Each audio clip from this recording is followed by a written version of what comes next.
sins. We are all hypocrites. Hypocritical youth. We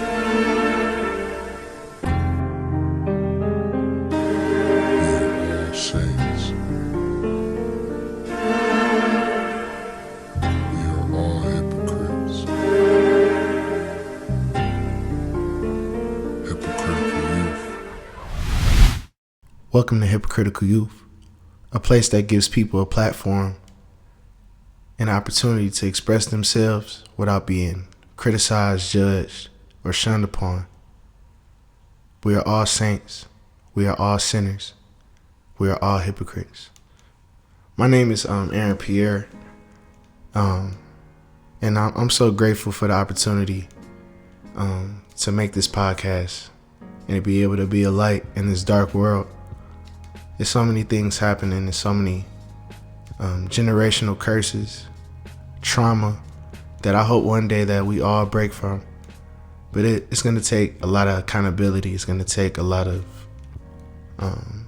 embracing our flaws and embracing the fact that we're not perfect and the fact that we are imperfect in God's eyes. And that's what makes us perfect in God's eyes.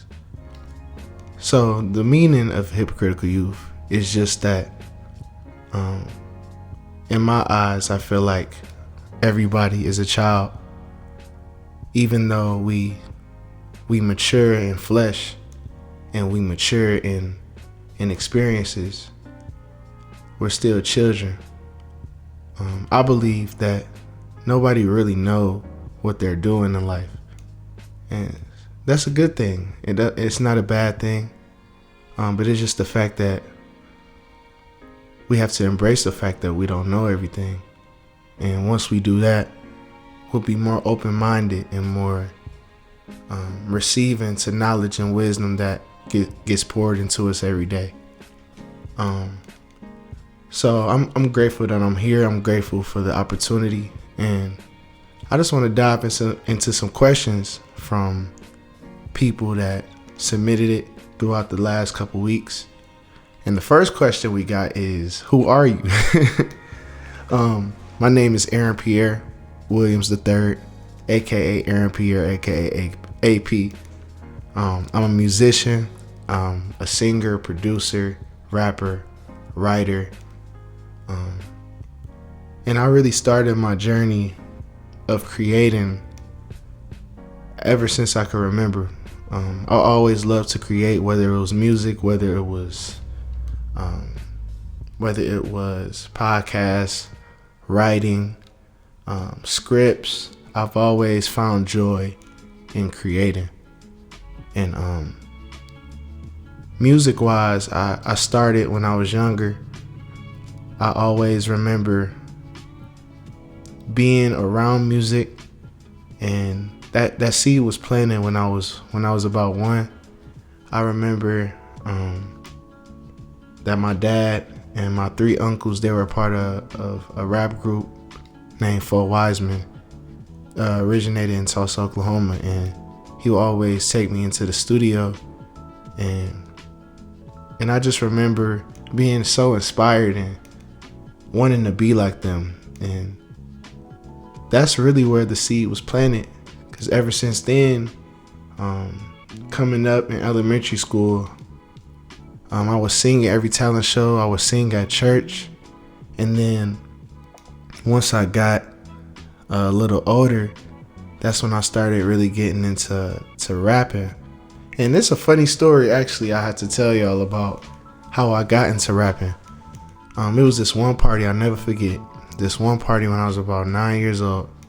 My mom and my dad took me and my little sisters.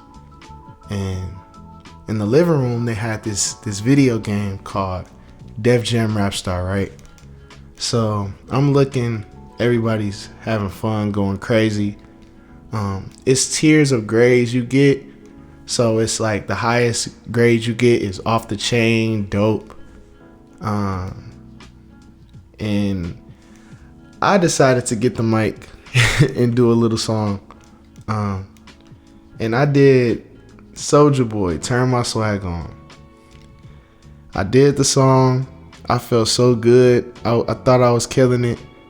And once I was finished and my grade popped up on the TV, the grade, it literally said trash on the TV, and everybody started laughing at me, calling me names. Even my mom and dad was laughing. And I didn't really know how much that affected me back then. I went home and I cried. Like, I cried so hard, and I was just so devastated from this simple, lighthearted incident that it felt like the world was collapsing to me, honestly, to the point where when I went home, I cried. I let out everything. The very next day, for the next 2 weeks, I begged my mama and my dad for that game, and finally they caved in. They ended up buying me the game, and once I got it, the game comes with the disc, and then it comes with this little microphone that you hook up to the game. I learned every single song on that game to this day. Like, any song that was from that game, I know word for word to this day. And that was really the spark that started my rapping. And it was just like at that moment, I didn't even really care about rapping in itself. I just wanted to prove everybody wrong and find a little vengeance and redemption from that embarrassment that I felt. But little did I know, this was the spark that would start what I know of now as just a career and a passion that I do not regret getting into.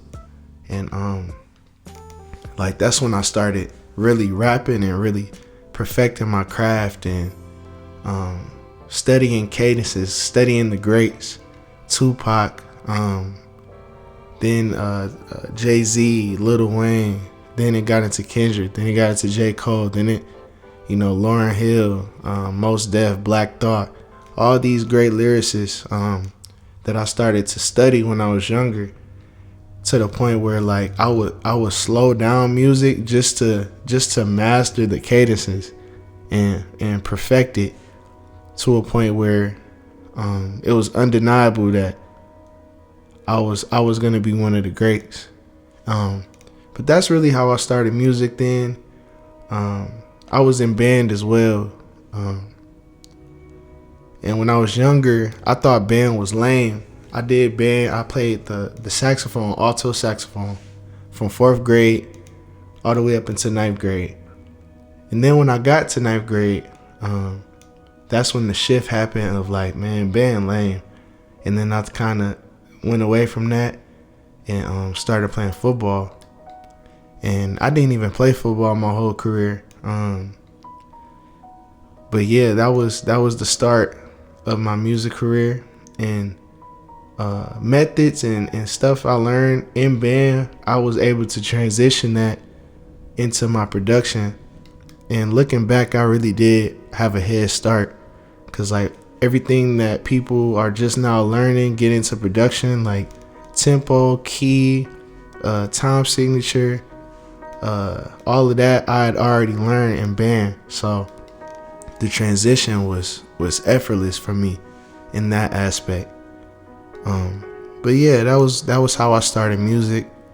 I'm grateful for the journey, and I'm grateful for the fact that I'm always learning, I'm always elevating. So yeah, that's really who I am right now. And it may change tomorrow, it may change a year from now, 5 years from now. I'm just ready. I'm just really open to the journey and open to what the Creator has for my life going forward.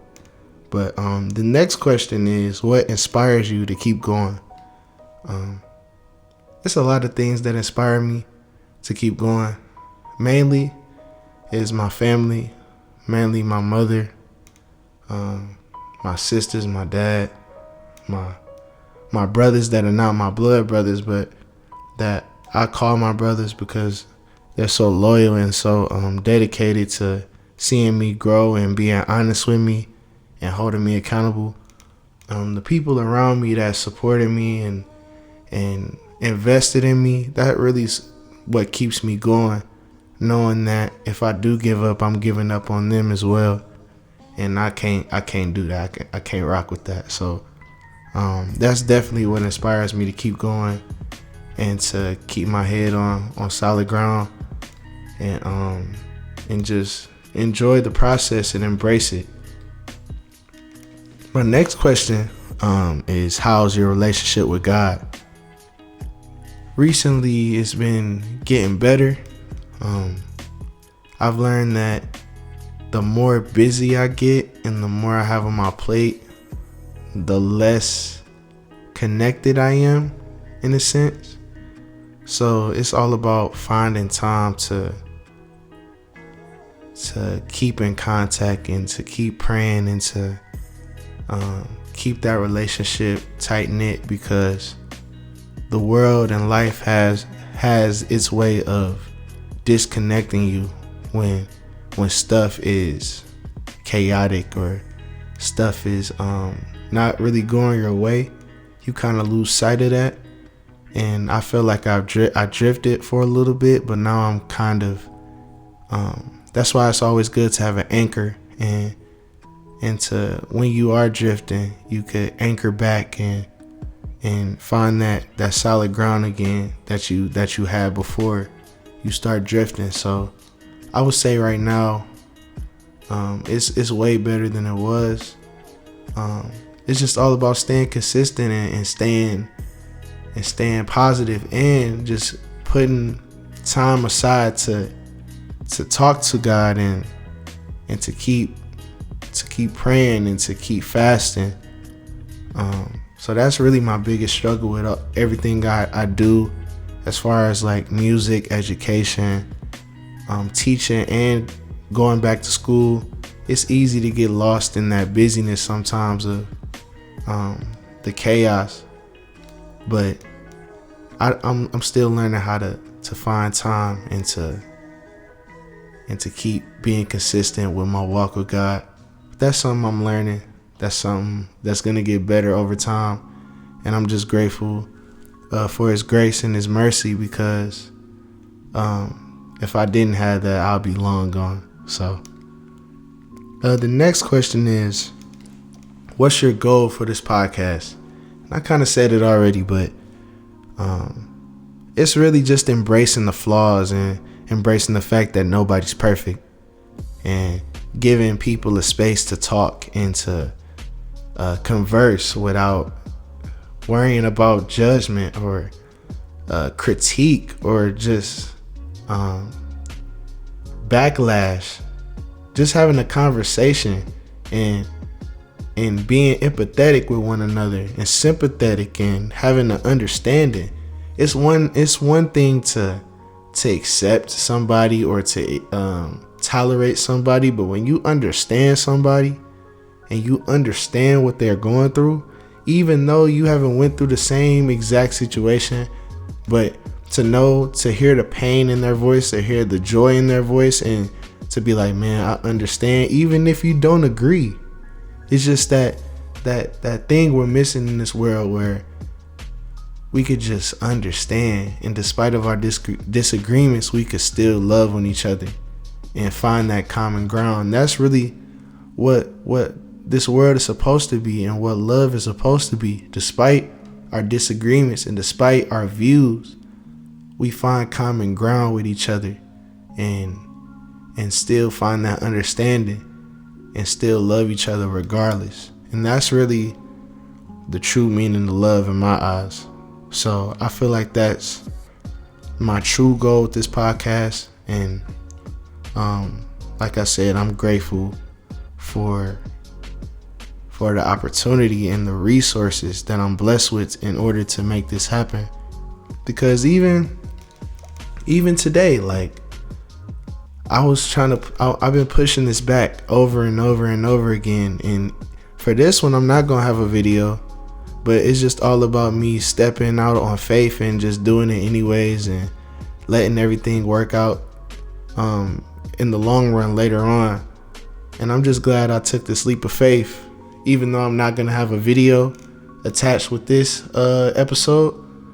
It's gonna be video from here on out, and it's just little stuff like I didn't have a backdrop, like I didn't have my hair cut, like little things like the enemy tries to poke you with to try to stop you from carrying out your purpose and your assignment. But I'm like, man, I don't care. Like, y'all not gonna be tripping if y'all don't see my face right now while I'm talking. It's gonna be even more episodes in the future, and this is just the start. This is my very first one. But I'm not new to this. I'm blessed. I'm grateful, and it's gonna get better from here on out.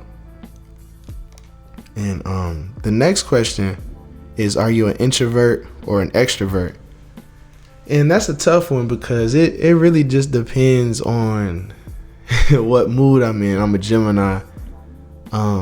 So it kind of depends on what mood and light I'm in.